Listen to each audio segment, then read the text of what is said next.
Bem, pessoal, vamos fazer aqui uma apresentação na segunda semana de aula, né? E já realmente entrando no conteúdo aí de inteligência artificial, para a gente poder dar base para a disciplina de tópicos avançados em controle, né? Para a gente entender primeiro o que é esse conceito, essa, digamos, área do conhecimento que é a inteligência artificial, para que depois a gente possa prosseguir compreendendo ali as técnicas e depois a utilização delas para os nossos objetivos, para a nossa finalidade, que é a utilização e aplicação em controle de variáveis de processo. A inteligência artificial, né, ela é uma área do conhecimento que ela surgiu no início, mais ou menos, do século passado, digamos ali por volta dos anos 30, início dos anos 40, com estudos relacionados à neurociência, né? A modelagem das funções do cérebro, a anatomia do cérebro. Existem trabalhos que relatam que Juan Sebastián y Cajal talvez tenha sido o primeiro cara a tentar investigar propriamente essas células nervosas, com o objetivo de tentar modelar. E mais para frente, né, surgiram modelos matemáticos que viriam representar o comportamento de neurônios biológicos. Neurônios esses já eram conhecidos.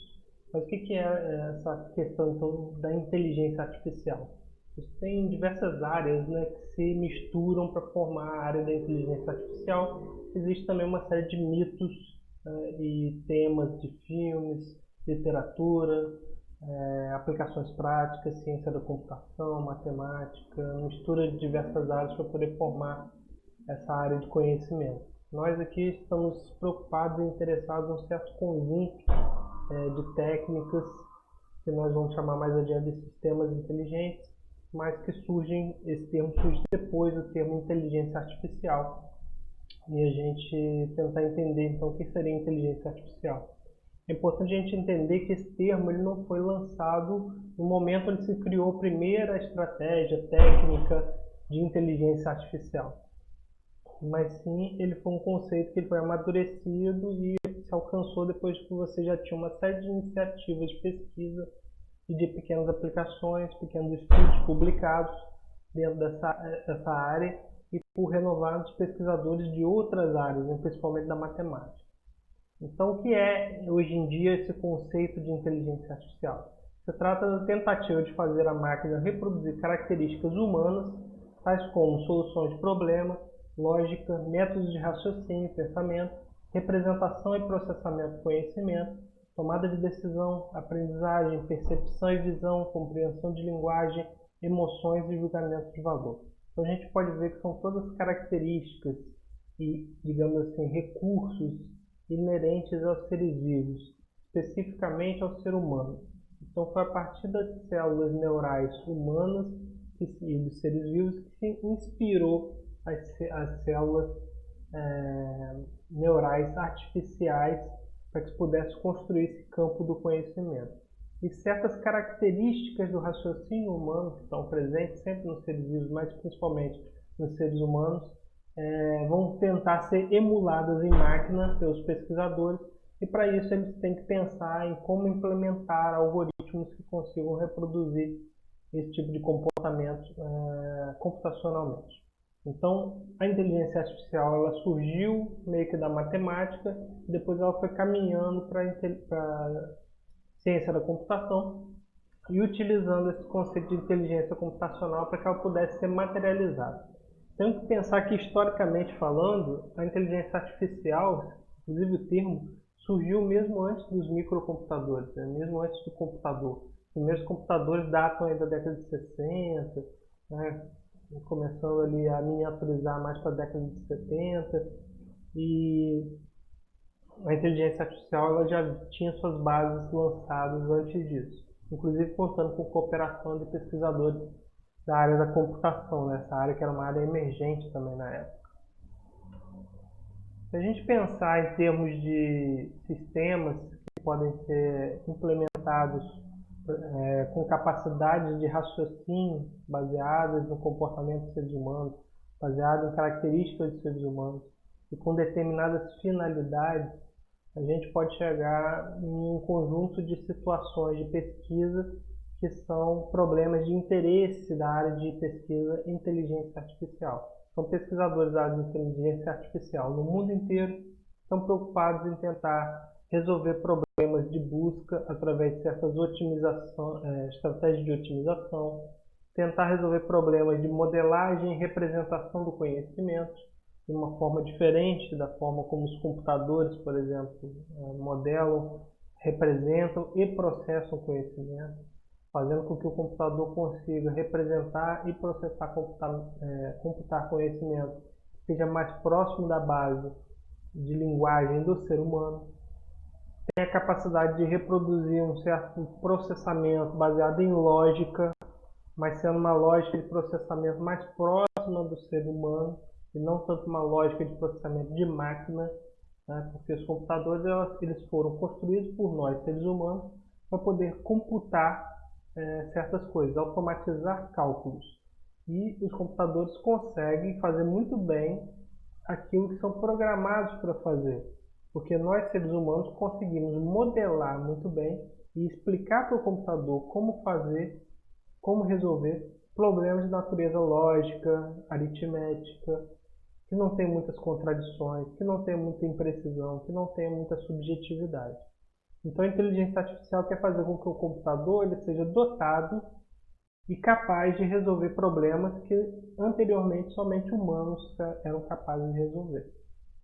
A partir daí surgem diversos mitos, né? Preocupação ética com relação ao uso da inteligência artificial, o potencial perigo que seria a inteligência artificial se ela fosse levada até o limite, né? Dando uma autonomia total para as máquinas.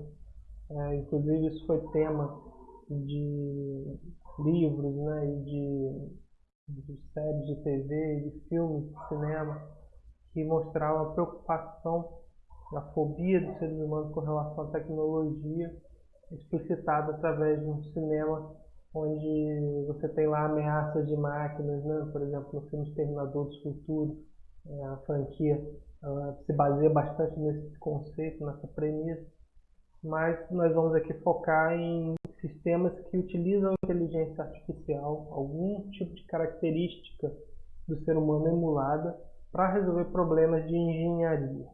Então, basicamente, nós vamos utilizar a inteligência artificial para resolver problemas.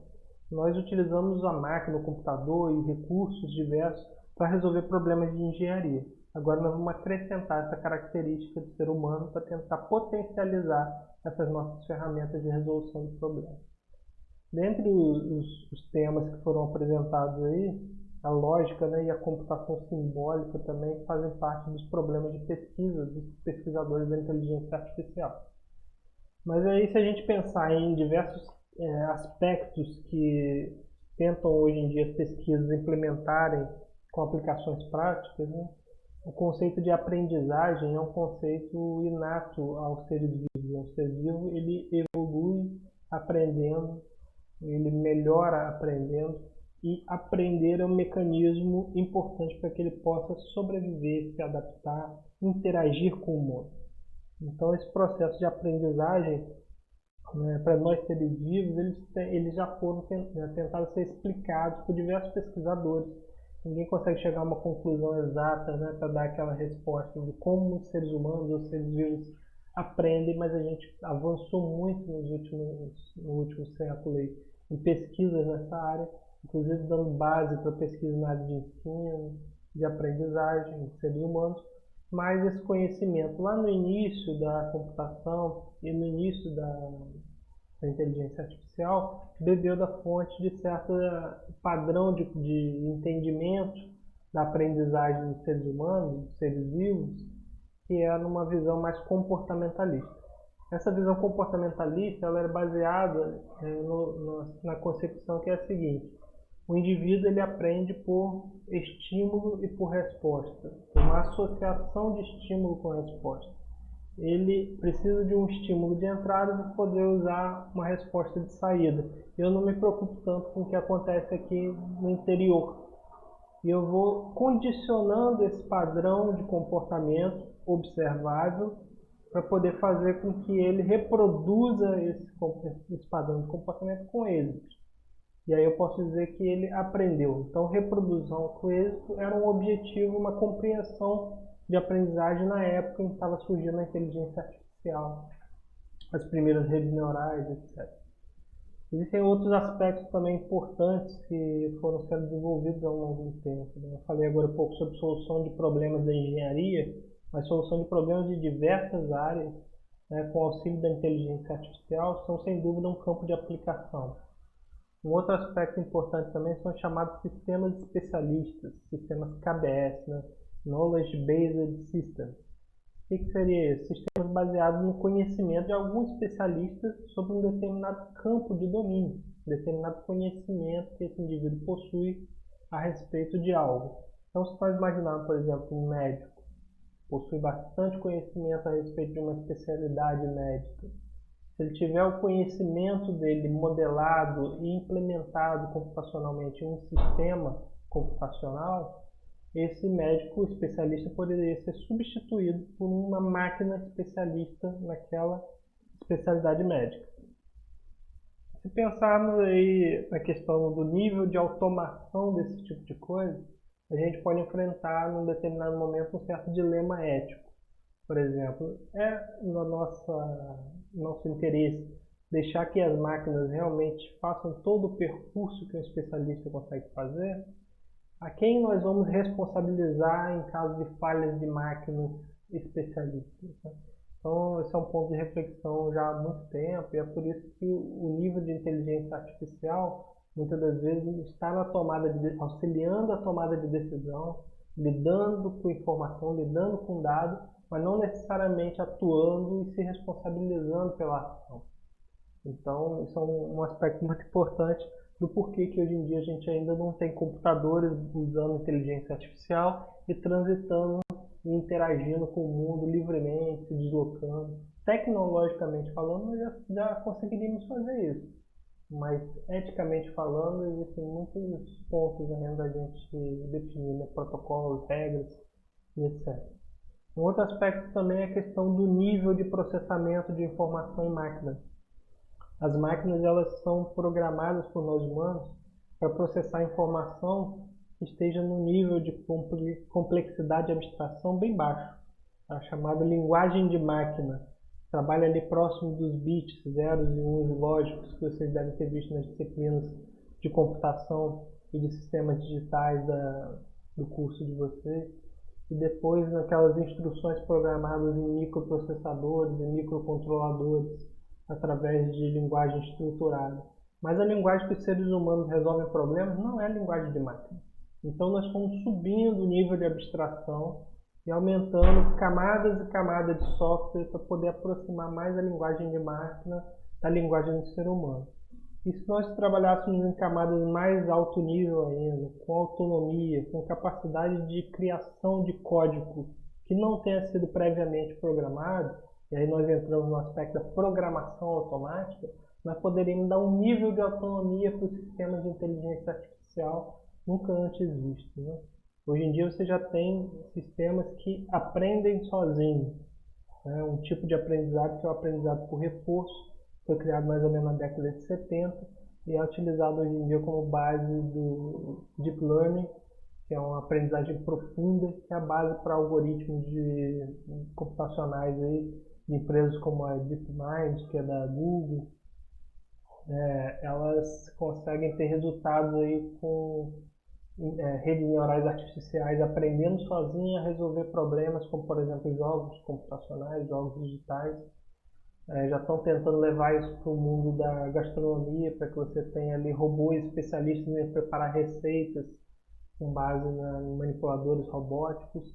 E a gente não tem limite para esse tipo de coisa, né? Mas essa capacidade de dotar a máquina de aprender sozinho e não simplesmente reproduzir aquilo que ela é programada para fazer é um dos campos de interesse da inteligência artificial. E como eu disse antes, sistemas robóticos, né, funcionando ali como sensores e atuadores desse cérebro de inteligência artificial nas máquinas que possuem esse tipo de softwares, né, que possuem esse tipo de característica. A partir do momento que a gente trabalha no nível de software e chegando ao ponto de deixar que esse software controle atuadores, receba informação de sensores acesse dados em bases de dados que estão sendo atualizados a cada instante de tempo, servidores da internet. E aí vem aquele receio de que os computadores possam acessar, por exemplo, lançadores de mísseis nucleares e causar a Terceira Guerra Mundial, uma guerra nuclear, termonuclear, a partir de um erro, né, de programação nosso, de domínio nosso sobre a inteligência. Visão computacional é um outro aspecto de interesse também dos pesquisadores da área de inteligência artificial. Imagine robôs em Marte que estão se deslocando num terreno arenoso, conseguirem através de suas câmeras de alta precisão processarem aquilo e tomarem decisão sem precisarem ser guiadas remotamente.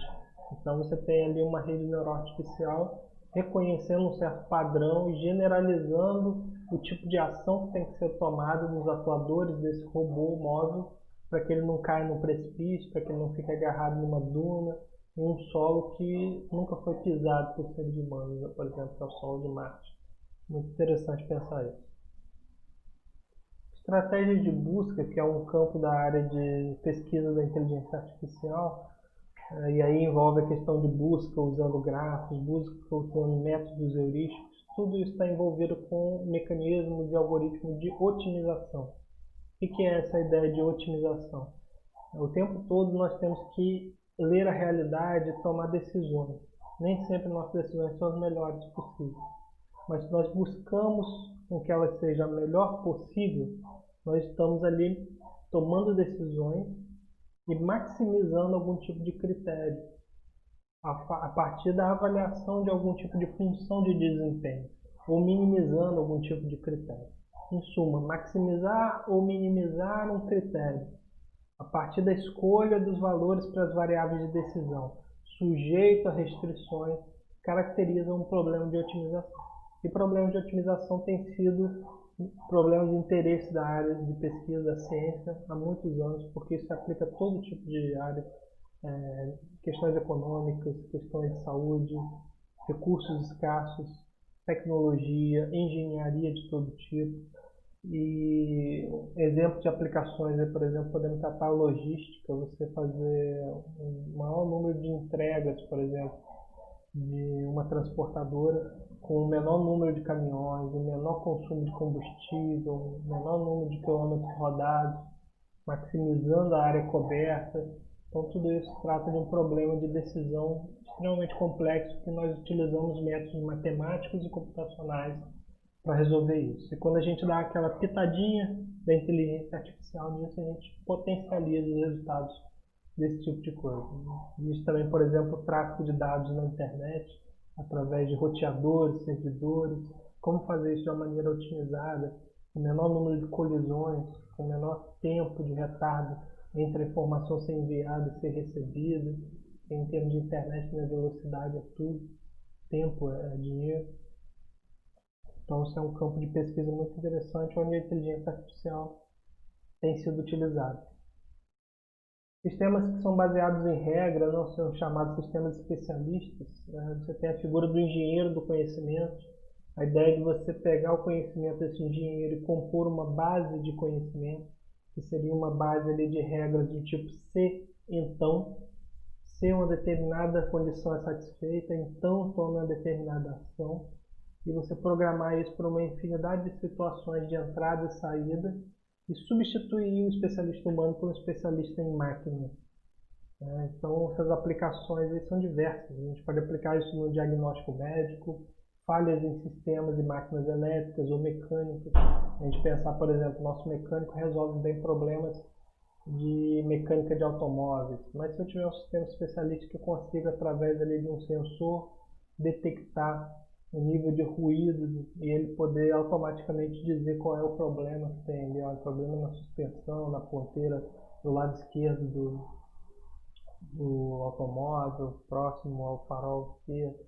Então você tem ali uma ação a ser tomada em função do conhecimento de especialista que foi modelado, armazenado e pode ser recuperado em um sistema especialista.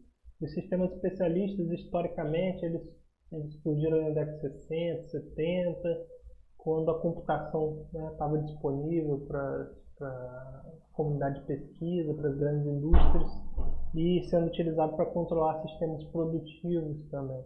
Então, esse conhecimento ele vai sendo estruturado e ele tem que poder ser recuperado a partir de certos parâmetros de busca, parâmetros de entrada, tudo isso tem que ser muito bem definido. Em questões muito exatas, onde você não tem a necessidade de generalizar, né? Porque se você pensar no número sem fim de regras, numa resolução analógica infinita na entrada e na saída, você não teria capacidade de armazenar isso.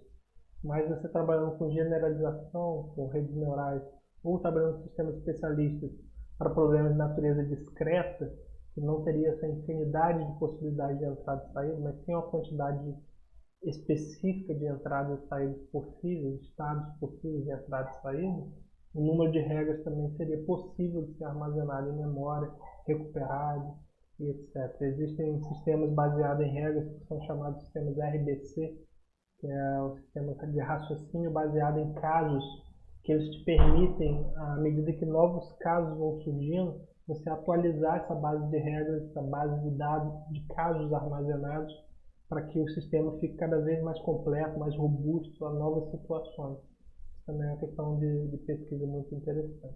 Eu vou continuar caminhando em outro vídeo esses aspectos de inteligência artificial iniciais e a gente vai quebrando em vídeos de em torno de 20 minutos para não ficar uma coisa muito pesada também. Então até o próximo vídeo.